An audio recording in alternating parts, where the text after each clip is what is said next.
everyone, it's Julia, and today I'm going to make some hot process beer soap. Um, right now what I'm doing is getting my lye and beer mixture ready. That's cold beer, it's not frozen, but it is flat. And I put in there some Tussa silk to make the soap extra silky. As I stir here, you're going to see it start to foam up. I just stop and wait for that to cool down or to go away, and then I just keep on stirring. When you mix the lye with beer, it gets really hot. Occasionally, well, when I do cold process, I usually put it on ice, but because I'm doing hot process, it really doesn't matter. And plus, this beer should have been completely flat, but as you could see, it still had a little bit of alcohol left in it, or fizz. But it's doing okay now. So I just stir the lye completely up until it completely dissolves, and then let it sit as my oils are starting to melt. While my oils are melting, I prepare my mold. All that is a PVC pipe. It's a 3-inch pipe, and I just use some freezer paper and I tape it to the bottom.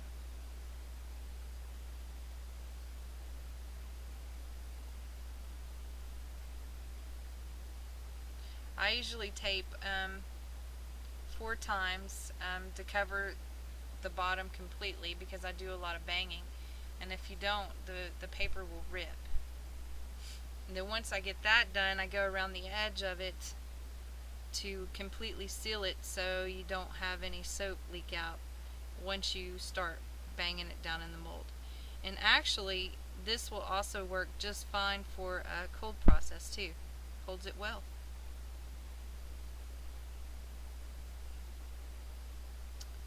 Right now I'm putting in a colloidal oatmeal. I like to add that finely ground oatmeal into the soap because it adds to the moisturizing and silkiness of the soap, along with the Tussa silk that I put in. And there goes my beer. Now, I timed this video, or timed this soap, while I was making it, so that way you'll get an idea of about how long this takes. Usually when I do videos, I really don't ever time it or look at the clock. I just kind of eyeball it because I've made it so many times, I know what it looks like. But each time that I check on the soap is about 15 minutes. I just stick blend it until it's all incorporated together. It's kind of a light trace, but that doesn't matter. You don't have to get hot process up to a really thick trace at all. The heat does it just fine.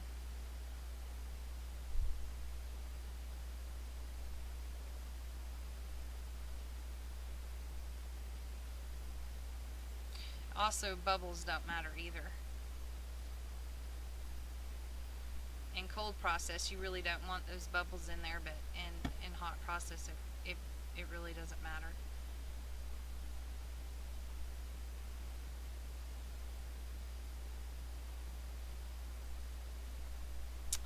Alright, this is a 15-minute mark, and what I'm doing here is just stirring it around. You can see after 15 minutes, and I have this on low.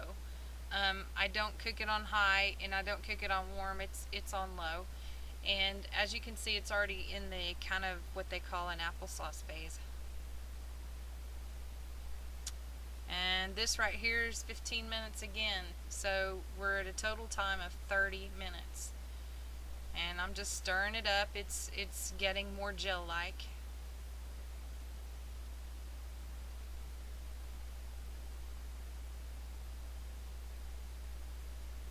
Okay, 45 minutes, another 15 minutes, and you can see it's starting to look a lot more gelled,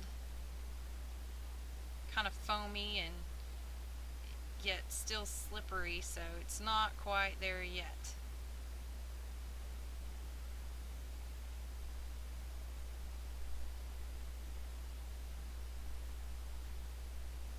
Alright, 15 more minutes. And look at that go, it's boiling out of the pot. Now, this last 15-minute segment, what I do, and this is about an hour, I just stir it really well, and it is almost ready. And at this point, which during making this video, I forgot to turn on the camera, so I'm just going to tell you what I did. I stir this up really, really well until it kind of goes back down, and then it'll start looking more gel-like. And then I put the lid back on it and turned the crock pot off and just let it sit for 10 more minutes, and it's completely done at that point. But it's almost looking like runny mashed potatoes, so I just keep on stirring it. Just that extra 10 minutes in the crock pot with the crock pot off, it turns to completely gel, and it's a lot darker than this. It'll look a lot darker. You'll see it in a few minutes. I'm sorry I forgot to turn on the camera when I first started filling my mold up, but yeah, it happens. At least I didn't forget to put something in the soap. Well, here it is. As you can see over there in the pot, see how it's dark? That was 10 minutes after I put the lid back on it with the crock pot off. And once that was done, 10 minutes later, I just put my fragrance oil in, mixed it in really, really well. You've got to mix it in really, really well, and then just started molding it. Now, I put a few spoonfuls in at a time and then bang it on the counter, sometimes the floor. But that's to try to get the air bubbles out. Occasionally, I'll get some air bubbles in the very, very top. It's weird. I don't know how it happens. I call it Swiss cheese soap, and it goes in my shower. But most of the time I don't. I just fill it completely up and then just bang it down and then leave it to set until it cools off, and then pull it out of the mold. I have a little bit left in the mold, or I'm sorry, in the crock pot, and then what I'm going to do with that is put it in a little mold, let it cool off real quick, and then I'll show you the lather test. There's my cooled off soap.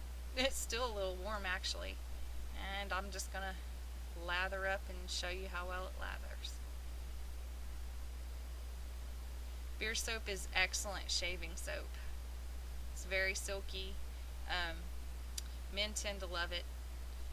I think it's the name beer in there that kind of draws them to it.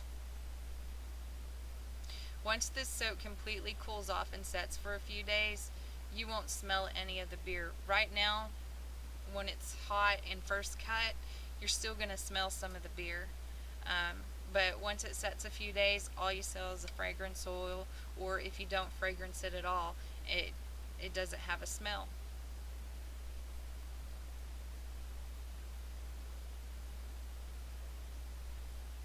I don't drink, but I don't mind the smell of beer, so it doesn't really bother me.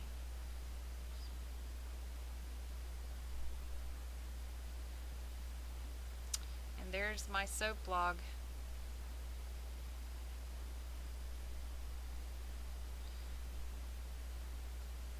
I'm going to grab Bud's cutter.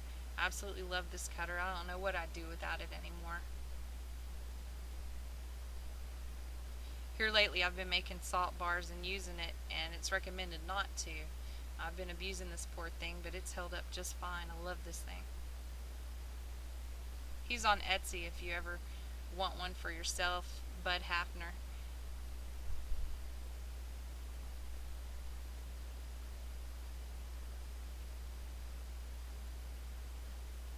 And there you go. Hot process beer soap.